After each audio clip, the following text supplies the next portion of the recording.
Baby Girl. Today I'm about to start the first episode of the Untold Stories of a Corrections Officer.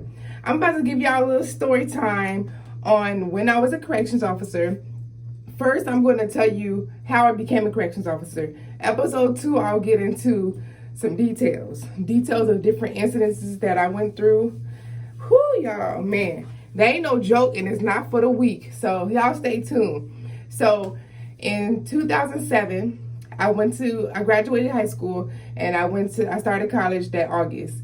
I graduated in 2011. So I was 4.5 years into college before I graduated, and I got my criminal justice degree.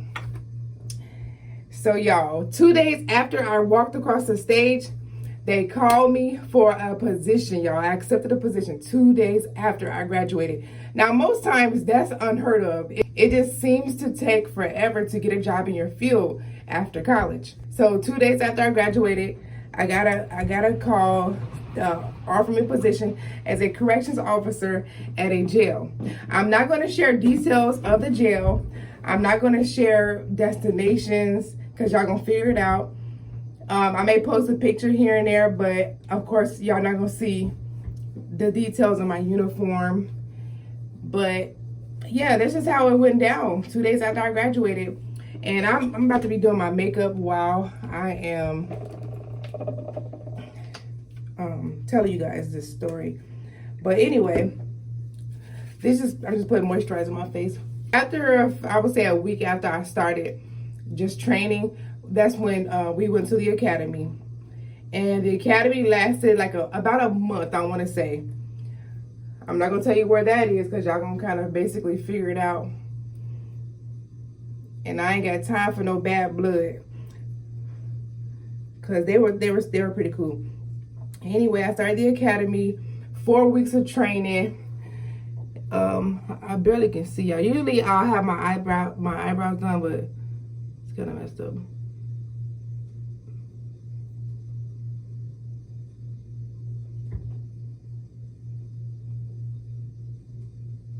So I did 4 weeks of training. We did tactics. We did gun range qualifications. Of course, I qualified because I was a corrections officer. Of course, you can't become a corrections officer and not get qualified, because you have to, when you're transporting people from jail to prison, you have to carry a gun. And if you can't get qualified to use it, then you can't do your job properly.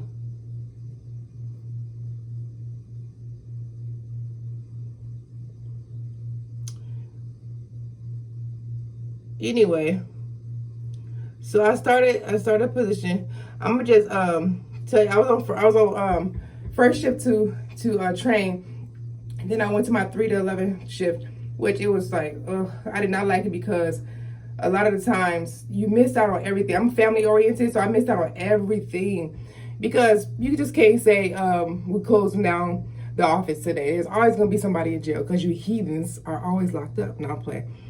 But yeah, so you just can't say, okay, a holiday, so we off. Nope. You have to work your shift. In addition to that, if it was your time to stay over for another shift because someone called in, you have no choice. Don't let a female call in because then it's limited. There's only a small amount of female officers. So if a female officer for the next shift calls off, it's only up to about 2 people to stay. And sometimes I'm the only female on my shift. So if another female calls off, it's all up to me to stay. 11 to 7 in addition to my shift. So tired as a dog and still have to go back to work at 3 p.m. So anyway, some of the things that I went through, I'm gonna tell y'all one story just on this one. I changed my mind. I'm gonna tell y'all one story. So this is a story time of when I had to tase somebody. I had to tase somebody for the first time. And it had to be at the end of my time being a corrections officer, the last couple weeks. I thought I was gonna get away with not even tasing anybody. You know, I fought people not my fist, of course, but just having to restrain and all that while there, but never had to. Yeah, I just do whatever I want to do with my makeup. I make up what I want to do. So don't try to mimic me, because there's a great chance that you're doing it wrong, because I'm doing it wrong. I just do whatever looks good, however I feel looks good on me. Anyway, I thought I was gonna get away with not having to tase anyone. So anybody that come in and say that they feel like hurting themselves or they hurt someone else, we have to restrain. I mean, we have to put them on watch. So anytime you put somebody on suicide watch, you have to take their clothes, like every single article of clothing. Yeah, everything. You gotta take everything and give them what's called, we call it a turtle suit because it's green. It looks like a big, thick mattress wrapped around you. But you can't close, like you can't rip it apart. You can't swallow it. You can't strangle yourself with it. Like, you just can't do things that you can do with regular clothes. So that's the importance. That's why it's so important to do a turtle suit. So we had to give her a turtle suit. We got the turtle suit. We got a blanket.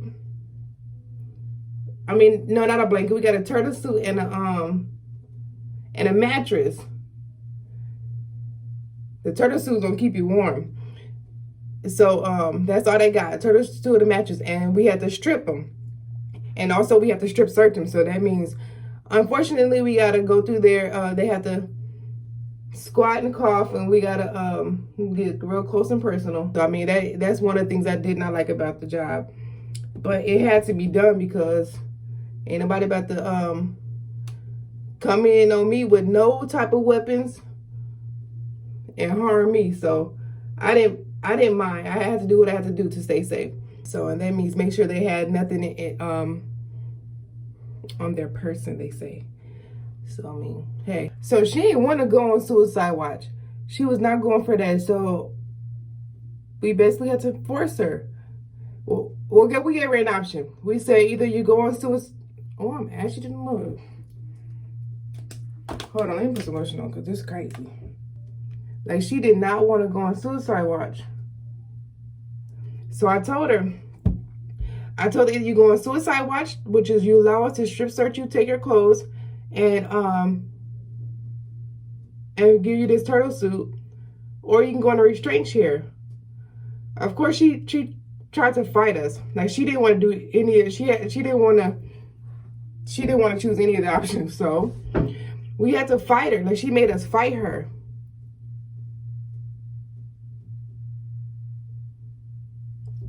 So I'm like, dang, okay, it is what it is. So we fought her to get in the chair. And she really put up a fight. And so, like, we trying to, at this point, we're not even trying to strip her anymore. We just want her to get restrained in the chair until she calms down. And then, because in the chair, she can't, like, even if she did hide something, she can't get to it because she restrained. So you can't move. So we decided to do that. In the midst of doing that, she fought so hard. It was me and my coworker. I'm gonna call her Heather. So me and my coworker Heather, we were fighting her, trying to restrain her. And the woman, the inmate, bit me on my arm. I'm gonna call her Molly. Molly done bit me on my arm.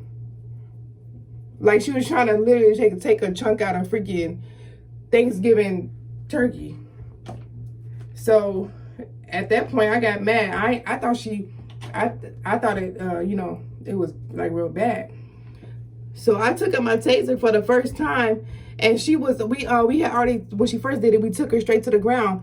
And then I immediately took out my taser. I took out my taser and I tased her in the side. Because I really thought she hit me for real. Like, I didn't know what she had.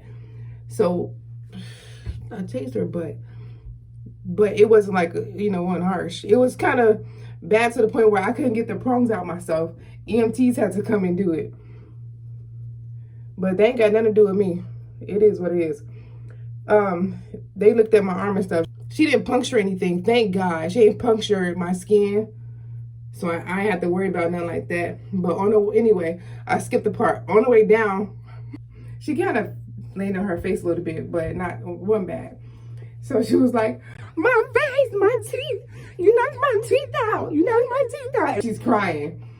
I'm like, nervous because I do see blood. We turned her around. Ain't nobody knocked her teeth out. She apparently hit her lip on her way down. And that's what was bleeding. So about, my lip, y'all bust my teeth out. Y'all bust my teeth out. Ain't nobody did nothing. You should have complied. So long story short, we after the EMT got the prong out finally, it was to the point where I tried to pull it and her skin was coming with it. So I couldn't get it out. I didn't want to do any more damage. So anyways, the EMTs came. Yo, I should open my mouth that quick. So the EMTs came and they took the prongs out, whatever, got her checked out. We finally got her restrained in the chair. And then also he checked my arm and stuff, and there's nothing, nothing was wrong.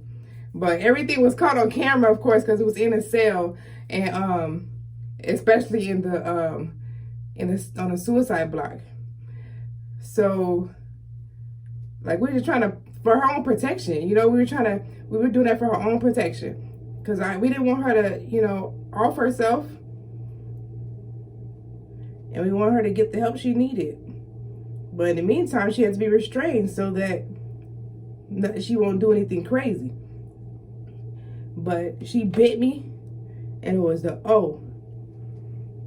it could have went a lot smoother. But I mean, hey, it is what it is. I think she was in a chair for a few hours, and then we went back to check on her. She was like in her right mind, like she was doing a lot better, and she wasn't like combative or anything like that. But it wasn't until the next shift that got her off of that got her out of the chair. They were telling us how she was acting differently, and she allowed them to strip search her and put her on suicide watch. The girl eventually went to court and got out. She wasn't even there. I think the next day she got out, she was doing all that for nothing. But it's possible that she was intoxicated or under the influence of some type of drug. Because when I got back the next day, she was totally different. And that's the day she went to court. I guess she sobered up. So she went to court and she got out. So she would remember that. She would definitely remember that for sure. But it is what it is. You got to pay the consequences. Don't bite me. Don't put your teeth on me trying to break skin. Like, what's your problem? I ain't bite you. Don't. It's a little natural. Nothing too out there. Stay tuned in because I be doing all kind of stuff. I just be experimenting. I mean, I'm self-taught, so miss self-taught. Stay tuned in for the next episode of The Untold Stories of a Corrections Officer. I'll be telling y'all how I saved somebody's life. I literally saved somebody's life. Over and out.